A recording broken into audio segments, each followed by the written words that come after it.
So hello students, how are you all, to all of you. बस अगले 5 minute के अंतर्गत पूरा का पूरा सर्किल जो क्लास 10th का मैथमेटिक्स का वो हम आपके साथ कवर करने वाला हूँ। कुछ टॉपिक्स हैं, बेसिकली यही टॉपिक्स हैं जहां से क्वेश्चंस बार बार बोर्ड एग्जामिनेशन में बनते हैं, वो मैं आपके लिए लेके आ रखा हूँ। अगर हमने इन 4 टॉपिक्स को समझ लिया तो हमारा पूरा का पूरा चैप्टर कंप्लीट हो जाता है।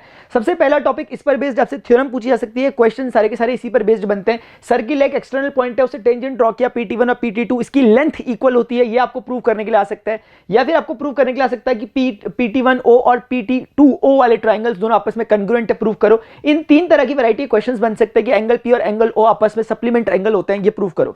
ये इसी पर बेस्ड क्वेश्चंस भी आगे आपसे होते हैं और ये थ्योरम्स को भी डेफिनेटली आपसे पूछा सकता है डायरेक्टली। उसके बाद कॉर्ड रिलेटेड थ्योरम जो आती है उसमें ये कि अगर सेंटर ऑफ सर्कल से पास होती हुई एक परपेंडिकुलर लाइन कभी भी कॉर्ड पे पड़ती है तो वो कॉर्ड को 2 बराबर हिस्सों में बांटती है। ये आपके क्वेश्चंस में बहुत बार यूज होता है और डायरेक्टली पूछा सकता है, क्योंकि पिछली क्लासेस में यूज हुई थ्योरम है, इसलिए इस पर ज्यादा बेस्ड क्वेश्चंस बनते हैं इंस्टेड ऑफ थ्योरम, और इस तरह के क्वेश्चंस बन सकते हैं।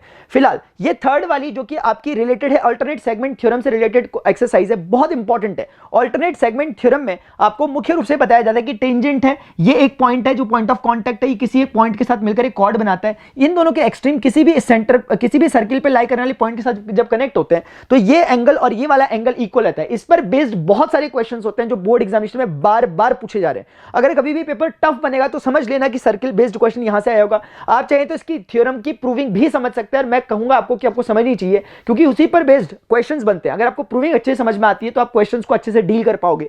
और चौथा, ये एक केस है जहां पर आपके पास एक कॉर्ड है, ये रेडियस इस तरह से मिली है। अगर मैं आपसे बोलता हूं कि ये एंगल थीटा दोनों एक जैसे होंगे तो उसका कारण सिर्फ इतना है, क्योंकि ये भी रेडियस है, ये भी रेडियस है, तो एक आइसोसेलेस ट्रायंगल है। आइसोसेलेस ट्रायंगल के ऑपोजिट एंगल सेम होते हैं, इसलिए दोनों एंगल इक्वल है। आपके लिए एक क्वेश्चन है कि अगर ये केस है जहां पर इसकी वैल्यू 90 डिग्री दे रखी है तो आप मुझे इस एंगल की वैल्यू बताइए कि एंगल ए और एंगल बी की वैल्यू कितनी होगी।